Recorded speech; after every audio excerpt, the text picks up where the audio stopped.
Welcome to Cincinnati as the 0-1 Tennessee Titans take on the 1-0 Cincinnati Bengals. It is Throwback Week this week in Cincinnati, and both these teams will be wearing throwback uniforms. The Bengals will be wearing their 1970s jerseys, as the Titans will be wearing throwback Oilers uniforms with the AFL logo. Cincinnati Bengals are looking to continue their winning streak. They won last week 38-24 versus Cleveland at home, while the Titans looking to get back on track after losing 14-28 versus the Indianapolis Colts. This is a tough stretch for Tennessee, and Cincinnati gets off to an easy start as we take a look at Joe Mixon, who last week put on a show versus the Cleveland Browns, including a 50-yard touchdown run. He also carried the ball 10 more times for 118 yards and another touchdown early on in that game. Cincinnati looking to bounce back after a bad 2-14 season. They're doing just that after that Week 1 win.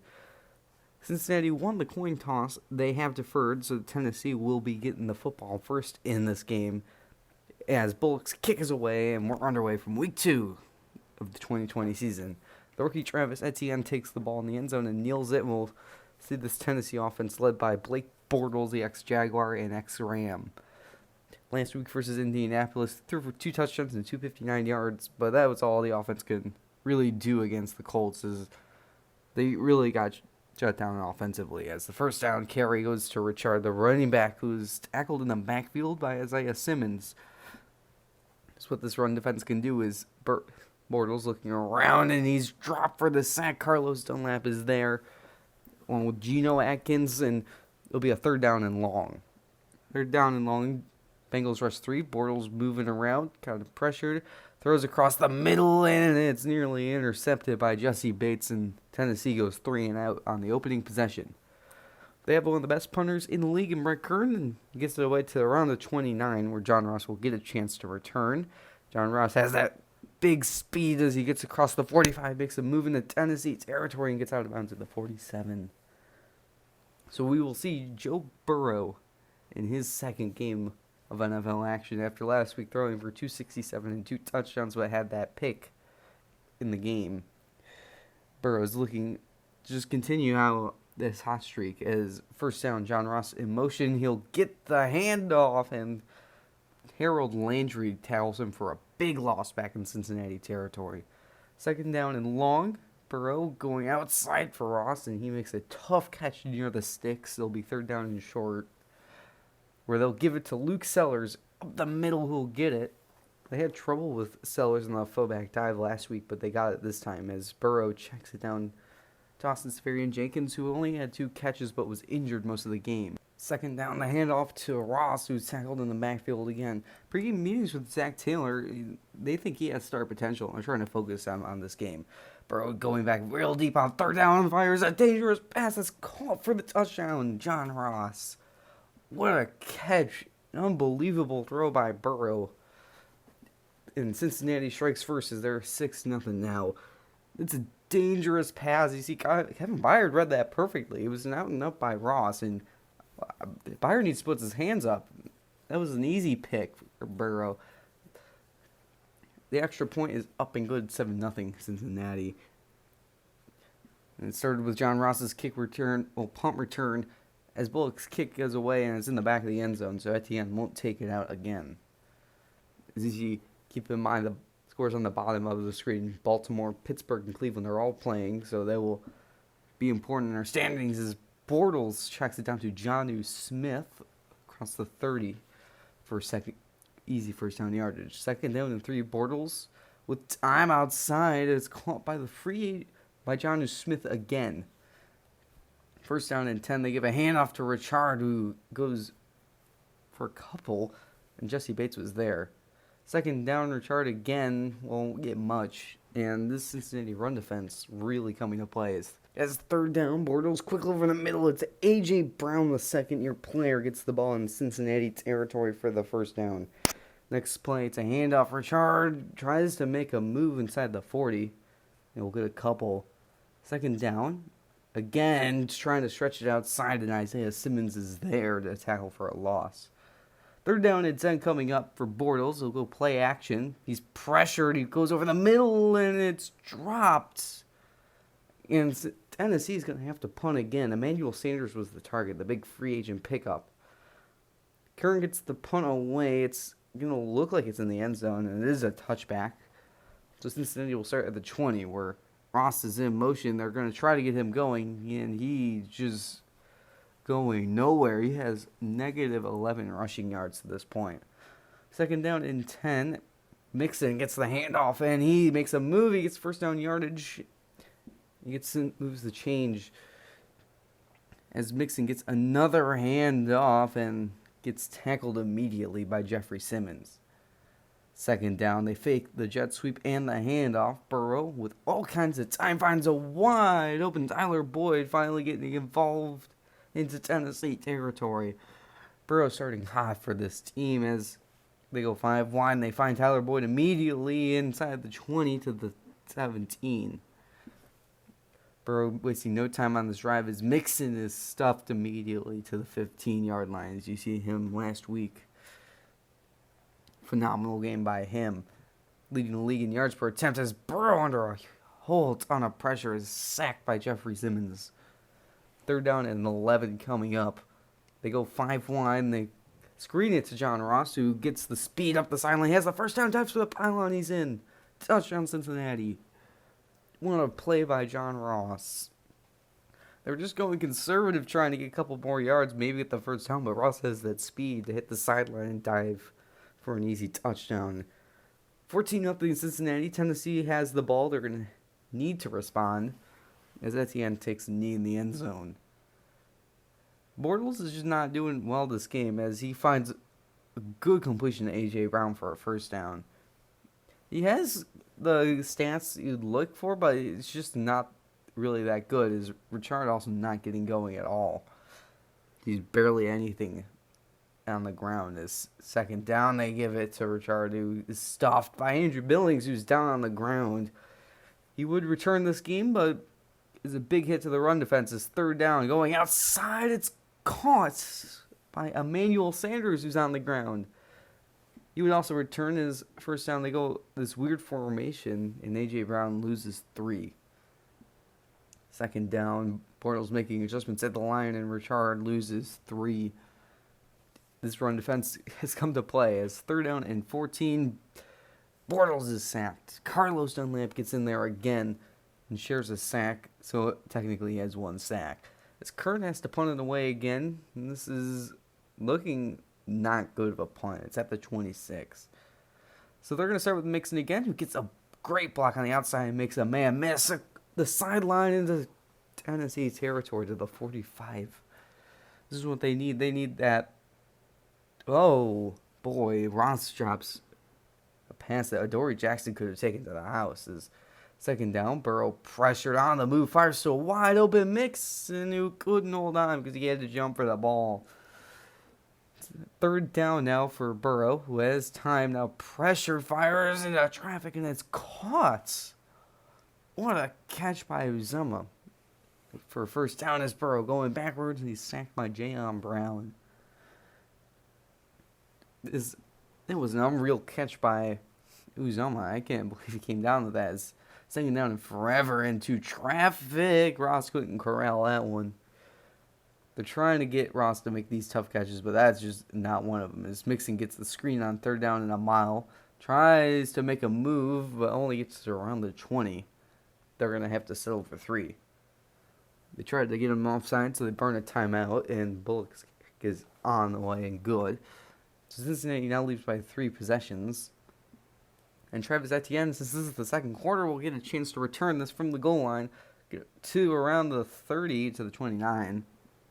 It'll set Tennessee up with better field position as Bortles pressured immediately and sacked by Geno Atkins, who had an unreal game last week. He had 2 sacks on Baker Mayfield and a forced fumble. Second down, they go play action again. Wide open man deep that Bortles doesn't see him, and he runs and is tackled by the face mask by Isaiah Simmons. They'll give him a free first down inside Cleveland territory as Bortles goes screen to A.J. Brown, who actually does get into Cincinnati territory this time. First down and 10, nowhere to go. Richard is just not doing anything on the ground, but they're still going to stay committed to this run game as they find a wide open receiver underneath and gets a first down. Bortles is doing decent in the air as he tries to go over the middle. He finds his man wide open. It's Brown. And first down and 10 now. Bortles moving around. He's going to take off and slide inside the 10. Not willing to get his face mask ripped again as we have a flag. And it's a false start on Tennessee. He'll push him back 5. It's second down and 10. Bortles will check it down to Jonnu Smith. It'll be third down and medium coming up. Inside the 10, they need points here as Bortles with all kinds of time fires in the wide open Ricky Seals-Jones for the touchdown, his first of the season as a Titan. And the Cincinnati finally gets on the board. Suckup's kick is up and good. It's 7-17 now after a really good drive by Tennessee. Cincinnati has a chance to respond, and Kendall Vildor will have his first shot at returning a kick from the inside his goal line. We'll take it to the 23. They're going to try to focus on Mixon as he gets a handoff across the 30. And second down. Play fake for Burrow with time fires on the move. What a pitch and catch. Boy on the sideline makes that. That was an incredible play. These Cincinnati receivers really make good plays. As on the outside, Ross couldn't hold on to that. That was tight coverage all the way. Second down, Burrow with time going to fire sideline. Not caught by Adam Humphries. Third down, pressure on Burrow, and he's sacked by John Brown again. It'll be fourth down for the Bengals. They'll have to punt for the first time. Kevin Huber gets the kick away. He'll be fielded around the 13, but Kendall Vildor is immediately there to tackle him. As first down, Geno Atkins, what an unbelievable play to sack Bortles before he has a chance to throw that RPO. It would have been wide open. Second down and 11. The check down to Jonnu Smith, who breaks the tackle and gets some of that yardage back and then some. It'll be third down and 5. Bortles has time. He's going to try to take off, but he's tracked down by Isaiah Simmons at around the 20, and that's 3 and out again for Tennessee. Curry punts it to around the 15, where Ross will have a shot. He's trying to make some space around the 2-minute warning, gets across the 45 and gets tackled at midfield. They have one play before the 2-minute warning, and it'll be, of course, a handoff to Mixon. They had a touchdown on it before as he breaks a tackle and gets a first down. With 2 minutes to go, they have a chance to clock out the Titans. As John Ross gets a jet sweep, he finally getting one of those going, but he's tackled in bounds, which is good for the Bengals. Second down, the screen play to Mixon won't go anywhere. Well defended this time. It's third down and short. Burrow on the move, fires on the run, and it's caught for the touchdown. Adam Humphries gets his first against the Titans, and Cincinnati extends that lead 23-7. I'm telling you, Burrow was not throwing to Adam Humphries. He was throwing to Boyd to get that first down, but that ball really sailed in. Great concentration by Adam Humphries to get that ball. Extra point makes it 24-7, and the route is on as they extend the lead to 3 possessions yet again. Let's see if Tennessee will try to respond as Etienne from the 2-yard line gets across the 25 to the 30. They have around 40 seconds and all their timeouts. Cincinnati's going to be playing over the top, so they'll have underneath stuff, but that's going to take a lot more time off than they're going to want as Tennessee burns that first timeout. And Bortles checks it down again, and that's going to have to be their second timeout. They got nothing on that play. Third down and 1 to the sideline. A.J. Brown couldn't get out of bounds, so Tennessee has to burn their final timeout. They're going to have to go deep, and Bortles going deep is going to be intercepted by William Jackson. And he's tackled immediately, but that throw by Bortles is going to end the half, and they needed that drive. As Burrow takes the knee and going on the break, 24-7. Bengals get the ball. Filled over from 5 yards deep in the end zone is going to take it out to the 20 and tackle at the 22. As this Cincinnati offense has been clicking ever since the beginning of the game, as Tyler Boyd gets a rare handoff. They'll get across the 25. Second down, Burrow with time is going to check it down to Mixon, make a move at the 40 and get to the 41. Burrow's having an amazing game in the air as it's a screen to Ross, who won't go anywhere. Great play on the outside. Second down, it's a handoff to Mixon, who is tackled immediately. They're down to 11 now. They don't need to convert. Need all of it as Burrow's going to go on the move, fire on the move again, and misses man. Ross was wide open, and for only the second time this game, Huber's up to punt. This is at the 11 for Dory Jackson, who's tackled immediately.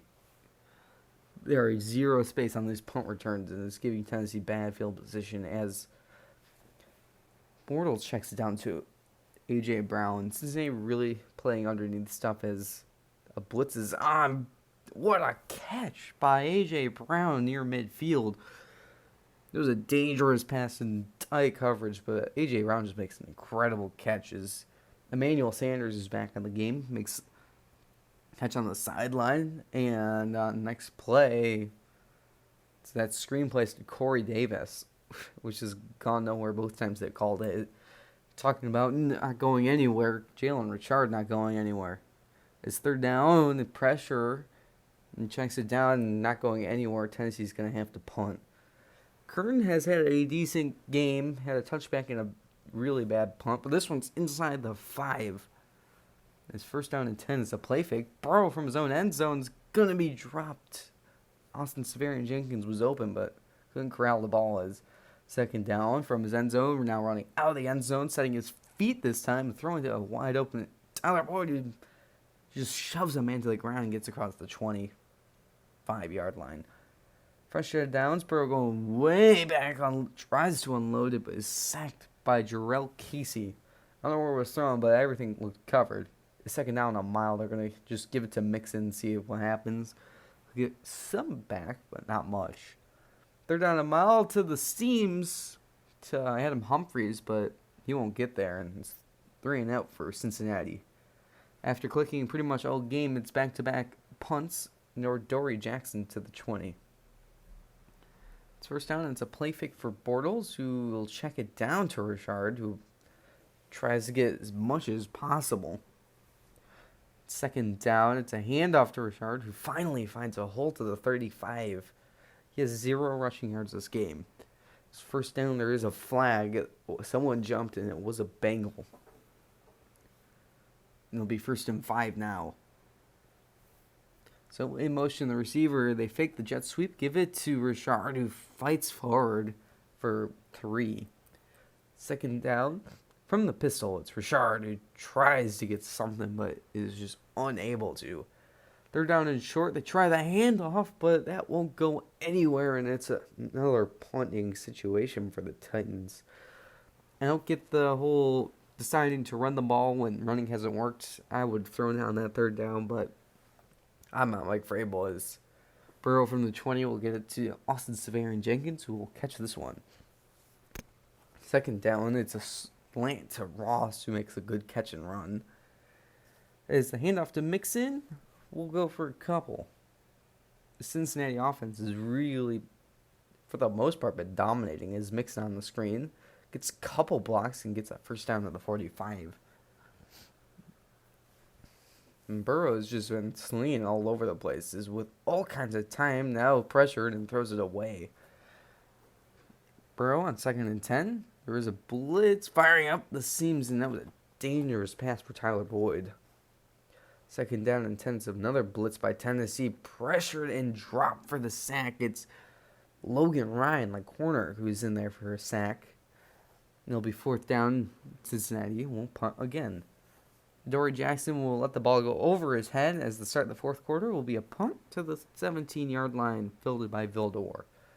First down on the outside. It is a good catch by Corey Davis. Now for another first down. It's a catch by Richard on the screen, who will ignore his blockers and go across the 40. Tennessee really moving the ball now as Bortles pressured, has to check it down and won't go anywhere is Richard. Bortles on 2nd down, with time's going to check it down again, but won't get much. And it'll be a 3rd down and long coming up. Bortles, with only 3 rushing in traffic and nearly intercepted by Isaiah Simmons trying to get the pass to Corey Davis. They're going to go for it on 4th down 17 as Bortles is going to take out and slide at the 50, and that's going to be well short of a first down. As the pass to Ross's jet sweeping will be good for a first down near the 45 or the 35. So Mixon, great blocking on the outside, gets a handoff and makes a move for another first down. And now catch by Austin Seferian Jenkins inside the 10. This drive's not taking much time at all, and they're going to look to score as Burrow keeps it on the quarterback draw, and Jeffrey Simmons is still on the ground. He has 2 sacks this game. He would not return. 2nd and goal. Burrow flushed out, going to run for it and get the yardage back.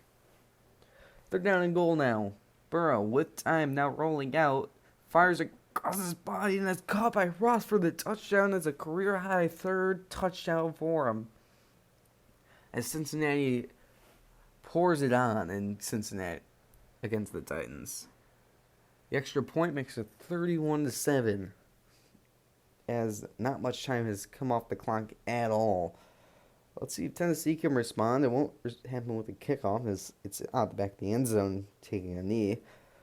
And now we're just going to see that prevent defense is Bortles is going to have that all day. He's going to be able to scramble as Jesse Bates is on the ground. He will not return with the shoulder strain, but he's not injured for further weeks per sources. Bortles makes a move for close to another first down. 2nd down and inches. Bortles pressured and dropped again by Geno Atkins. Atkins is having a really good game as Bortles is dropped again by Geno Atkins. He's having a career game. It's 4th down and 10 now. Let's see what Tennessee can do. Bortles takes the snap, looking to run. Gets across the 40 to the 45, slides, and he's not there. Not enough. 2nd time he's done that is they're going to try to run it with Mixon as he gets about 4. 2nd down, 7. Play fake on the move to Adam Humphries, who gets a first down. Tennessee's trying to strip the ball, and it's allowing these receivers to fight for extra yards as Ross gets a handoff. Now he's finally getting those handoffs working as he makes a cut inside the 20. That was a great run by John Ross. His first down quickly, nearly picked off by Harold Landry. Trying to throw the RPO slant. Burrow threw a similar pick against the Browns last week. Yes, wide open in the end zone is Mixon for the touchdown. Burrow has 4. Mixon has his 5th career receiving touchdown, and really his route now. Cincinnati's up 38-7 with under 7 minutes to play. This kickoff is going to be fielded 7 yards deep, but won't be taken out. Burrow's having an amazing game, and that's just understatement as Bortles across the 35-yard line is rushing. That's their only form of rushing offense. It's first down, pressured, and checks it down to A.J. Brown, and it'll be 2nd down. Cincinnati's getting pressure with only 3 rushers, which is incredible. And Tennessee offensive line is a lot weaker than last year's, as that pass is dropped by Jonnu Smith. They're at the point where they're just going to punt. They don't care. John Ross from the 2 is going to want that bounce in the end zone for a touchback. They're going to try to clock out the Titans as Mixon gets a good handoff, but it gets leveled across the 30. Yeah, we've gotten pressure with only 3 rushers, which it happens, but I don't know how often it should happen. There's under 3 minutes to play, 2nd down and 7. Mixon tries to make a move, but it's going to be short by about a yard. 3rd down out the 2-minute warning. It's a handoff to Sellers, who lowers his shoulder and gets it. His 2nd conversion via that of the game. And that will end the game as Cincinnati beats the Tennessee Titans 38-7 at home. It was an incredible game by our offense and defense. I think for next game, I'm going to 100% up the run blocking and pass blocking sliders for the CPU. As much as we have a superstar and superstar X factor on our defensive line, getting pressure with rushing 3, I think was a little ridiculous. I know that I looked mid-game at the offensive line for the Titans, and it wasn't good at all. But it was too much for me. Geno Atkins having a career game just says it all. And then I know it says 69 rushing yards, and that's a nice total to have. But all of them came from Bortles rushing. None of them came from their actual running back. So I think we're going to have to move forward with that. Maybe increase some defensive sliders. I think defenders played well for both sides. It just one of those games where I was able to find the open guy, and it's like that sometimes. But we'll see how defenders play. We might upgrade coverage for the CPU as well. I might also lower our coverage sliders because I feel like we were locking up a little too well. I mean, you can't look at the fourth quarter because we were up so big that I just ran cover 4 drop out of quarters, and you can't bomb that. But we were blitzing a decent amount, and even like we weren't getting pressure on blitzes, but we were getting pressure on 3-man pass rushes.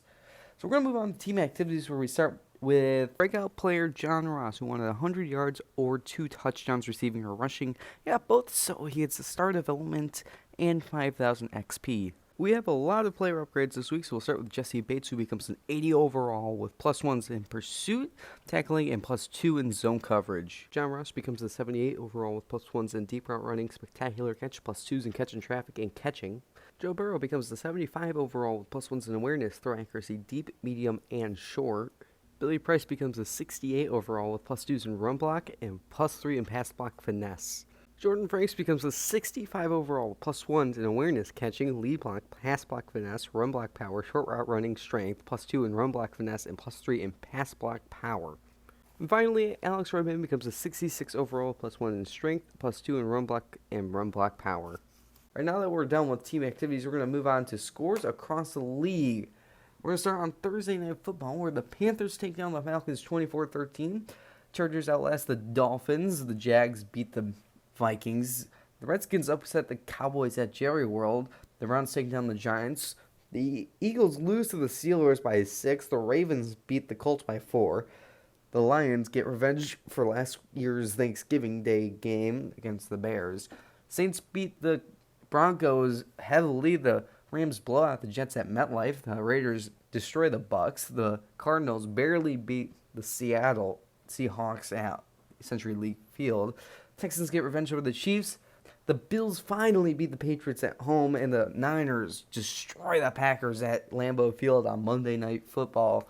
Moving on to standings, the Bills stand at the top of the AFC East at a 2-0 record. The Patriots game back at 1-1. The Dolphins and Jets have yet to win a game. AFC North, we sit at 2-0. Each of our division rivals have won this week, so they're going to sit at 1-1. For the South, Texans and Jaguars tied for 2-0. The Colts are 1-1 with the game back, and the Titans have yet to win a game. In the West, Chargers sit at top with 2-0 record. Broncos, Chiefs, and Raiders are all tied for last with a 1-1 record. Moving on to the NFC East, Redskins, Cowboys, and Giants are all tied with a 1-1 record, with the Eagles being 0-2. In the North, the Lions and Bears tied for a 1-1 record. For the moment, Lions have the tiebreaker. Vikings and Packers both have yet to win. In the South, the Panthers have a 2-0 record. The Falcons and Saints are tied at 1-1. And the Buccaneers have not won a game. And finally, in the West, the Rams sit with a 2-0 record. The Seahawks, Cardinals, and Niners are tied with a 1-0.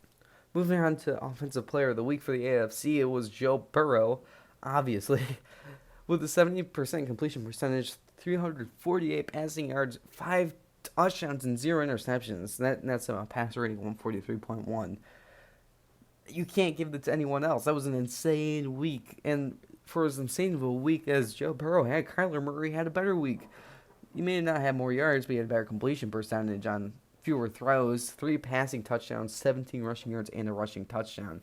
That gets him a 146.5 passer rating for his 35-28 win at Seattle. Moving to Defensive Player of the Week, it was Geno Atkins, who had a career game versus Tennessee. He had 8 tackles, 2 for a loss, and 4.5 sacks.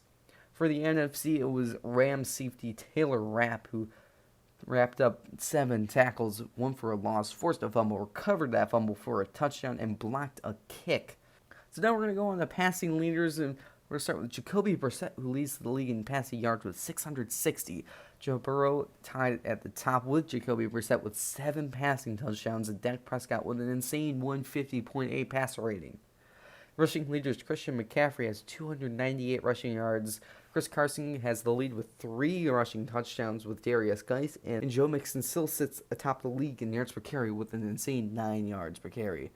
Receiving yards, Eric Ebron has 16 catches, Tyrell Williams has 165 yards, and Zach Pascal has 4 receiving touchdowns. Moving on to defensive leaders, Isaiah Simmons had 10 tackles, so is up to 31 tackles. Geno Atkins has an insane 6.5 sacks through 2 weeks, and Desmond Trufant still has 2 interceptions. Moving on to next week on Thursday Night Football, some divisional round action starts off with the Broncos visiting LA. On the Sunday 1 o'clock games, Baltimore visits Pittsburgh, the Jets face the Dolphins, the Bucs face the Saints, all in divisional action. The Colts visit Minnesota, Redskins visit us, the Lions visit the Packers, and more divisional. Raiders have to face Foxborough Patriots, the Browns and the Titans will face off, the Cowboys and Eagles will start the 4 o'clock games in some heated divisional action. The Chiefs will visit Atlanta, the Niners will face the Giants, the Bears will face the Panthers, the Rams will face the Cardinals, and more divisional action. And for the second week in a row, after having 2 Sunday Night Football games this century, the Bills will host the Seattle Seahawks. And finally, on Monday Night Football, some more divisional action as the Houston Texans face the Jacksonville Jaguars. Well, that will do it for this episode. I'll try to get next week out as soon as possible. I hope you enjoyed, and I will see you next time. Bye-bye.